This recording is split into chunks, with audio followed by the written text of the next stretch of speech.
welcome. So we've got another amp in today. This one is a Laney LC30 1x12 combo, twin channel, and this one's in for intermittent faults, so probably dry joints. We've got a faulty switch on there. So let's just have a look at what we've got. So if we just zoom in a bit as well.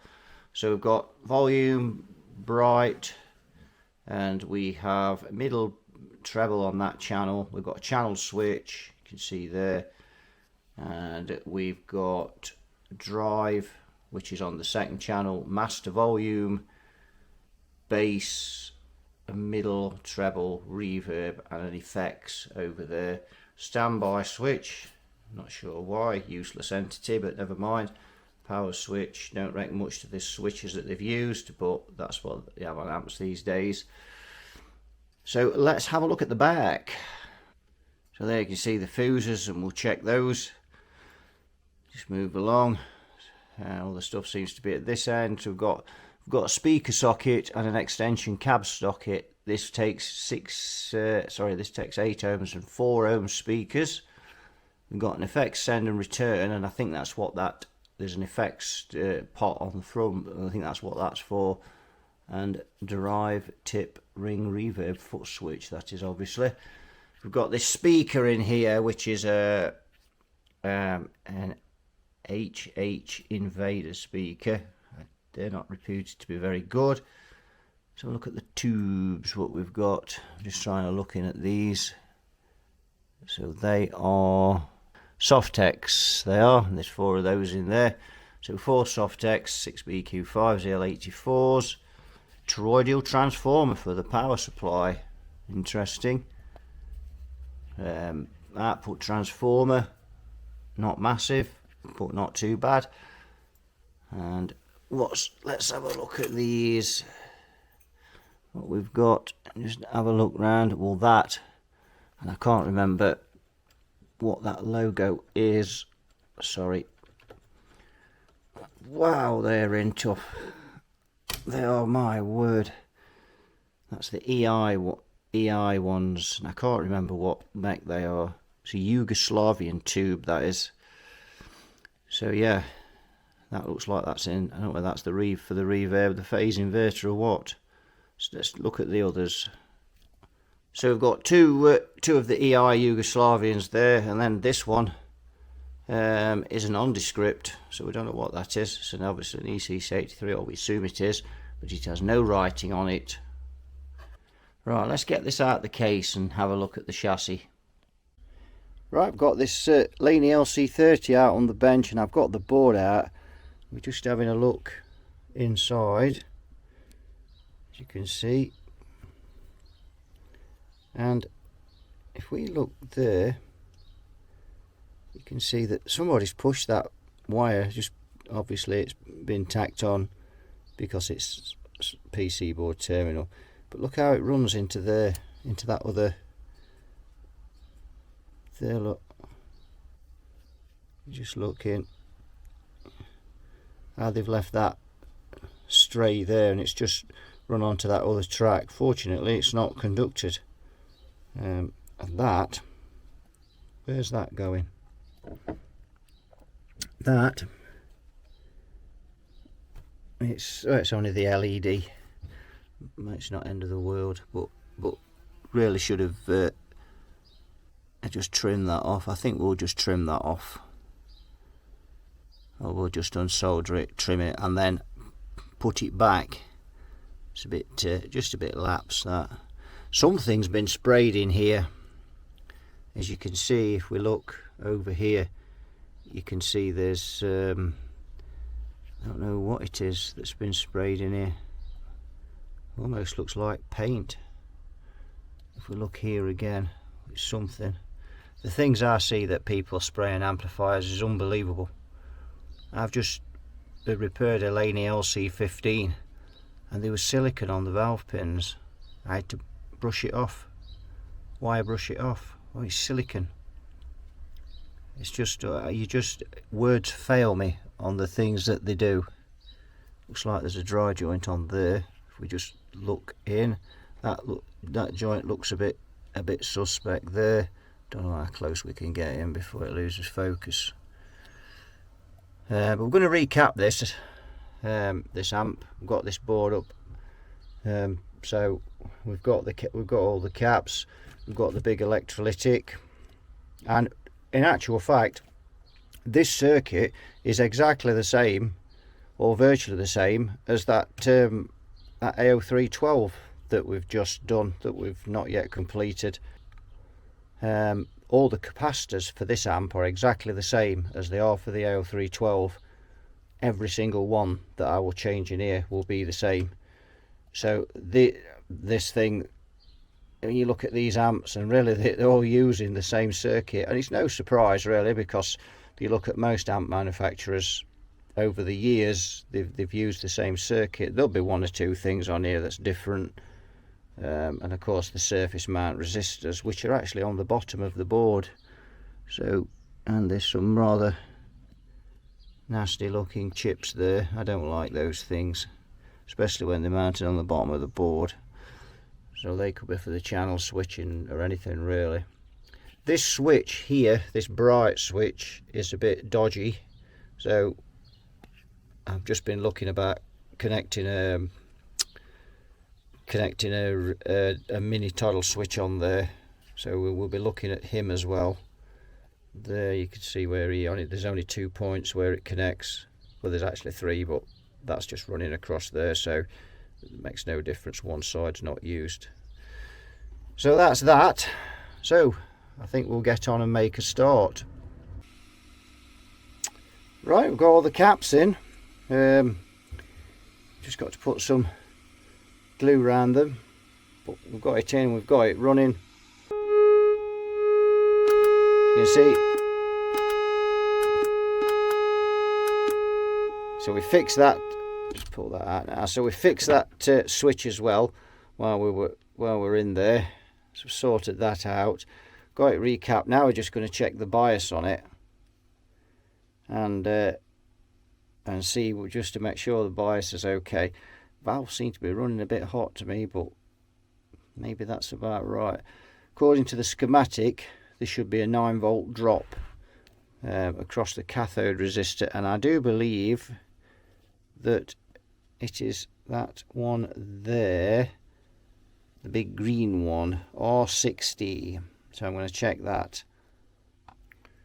12.37 watts, so they are running at 100%, which is fine. It's a little bit over, but that's okay as long as they're not anywhere sort of 14, 15-ish, or even 13, but that's pushing it, but that's okay.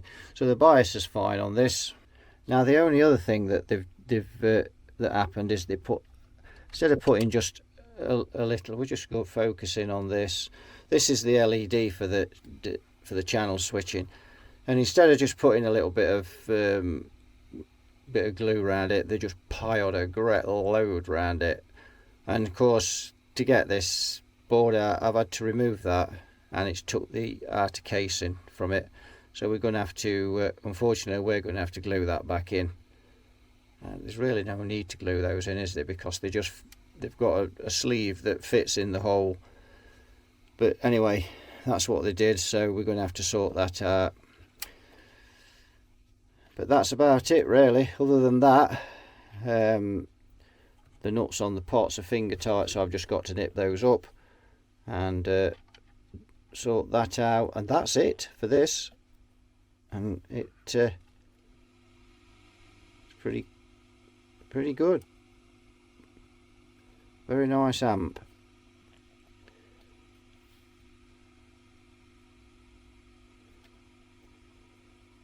And this one, unlike the AOR that someone pointed out on the channel, doesn't appear to have any screen resistors on it, or grid stopping resistors. So this one has. So that's good. Right, so we'll get this wrapped up and get it in the case, and we'll give it a blast. So I'm just looking at these caps that I took out on the board, these 16s at 450, and it's probably hard to see on camera, but they're just beginning to show a slight bulge. There's just one of them that's flat, all the rest of them are just beginning to go. So I think that's that one.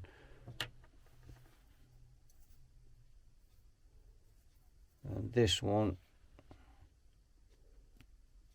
we look again, just showing signs. So I don't think they'd have been going for much longer. And we've got one here. Look at this one, and you can see that one's bulging as well slightly. And the other one I took out. So if we look at this one, sorry about the camera there, and if we look at this one, you can see that one's fairly flat on there. So yes, so they weren't going to last much longer. They were on their way out. The can cap looked okay that I took off, but then it's got a date of 98 on it. So yeah, well past the sell by date. Those, they needed to come out. So this is all looking good. Right, I've got this Laney back in its case, and we're going to have a listen.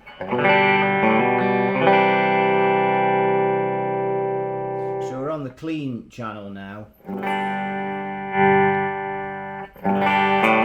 This thing is loud.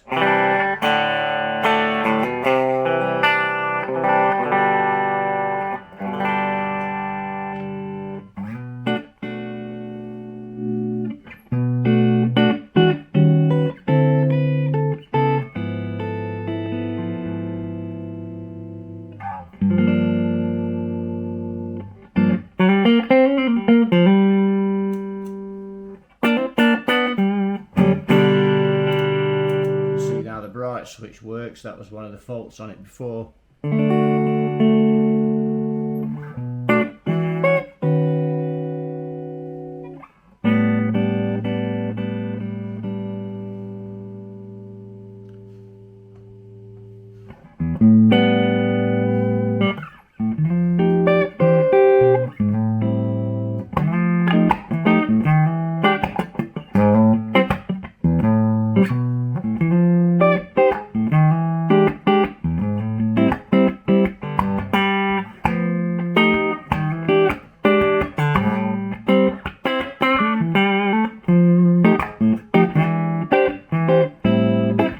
I've got reverb on this as well, and the reverb's okay as long as you don't put too much in, because it does get a bit. In actual fact, it's not bad.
Nice jazzy sound. It's a little bit that's when I'm using a plectrum. It's a little bit sharp. The thing that probably lets this amp down is that speaker. It's not fantastic. And when we put this on the 4x12 cab, it sounded a lot better. So let's hit the the channel switch and go on to the other channel. Oh, and that's loud.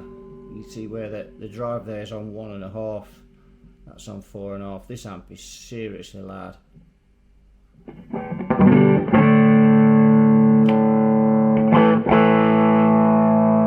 So we've got, if we wind up the drive channel,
on that speaker with the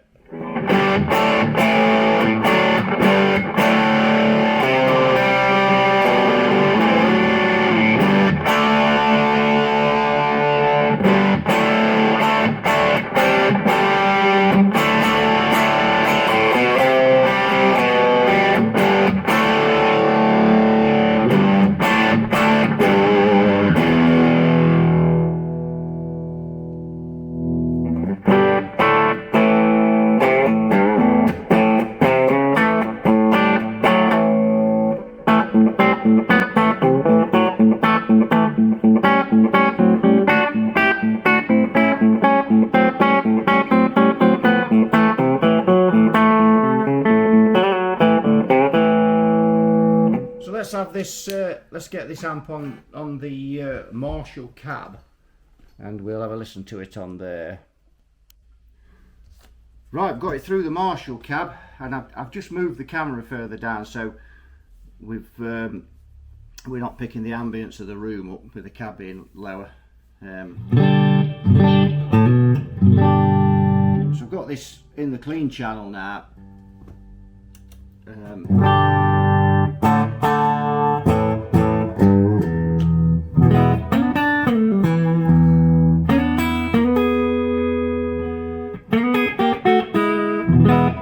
That's a lot sweeter tone.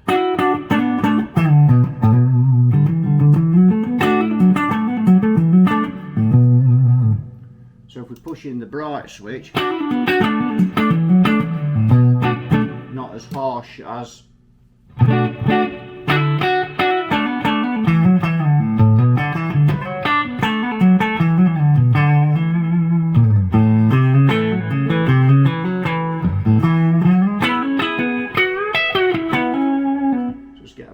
when you turn that.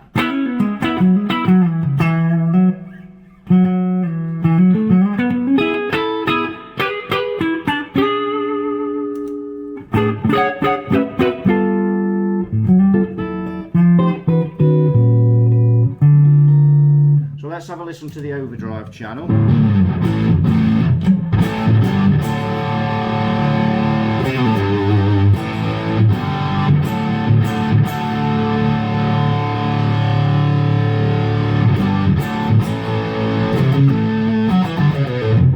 that's a lot softer now, a lot softer tone than it was, not so hard and brittle.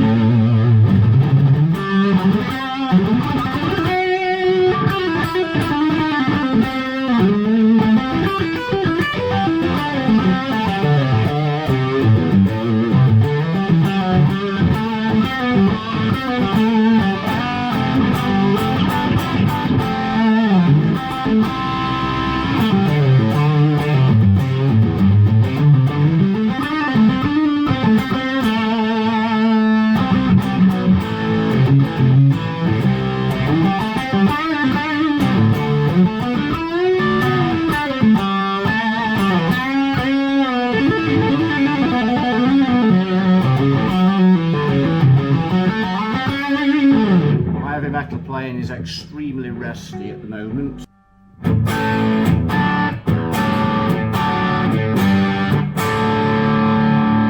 That's not bad, that's the kind of JCM 800 distortion level. That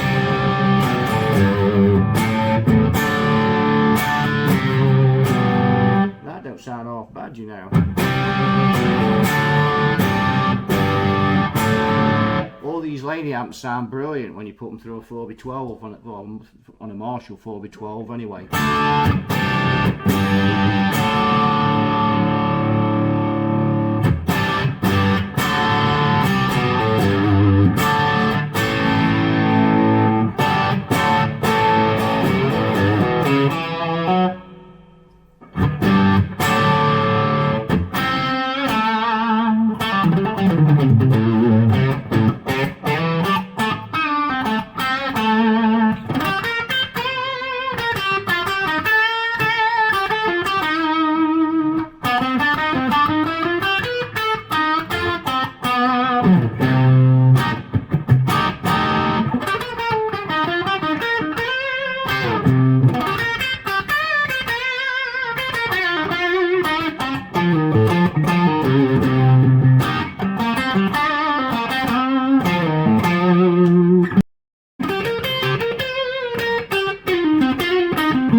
That sounds pretty nice.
Have it, the Laney LC30, in need of a decent speaker, but it's been recapped. It's really quiet now.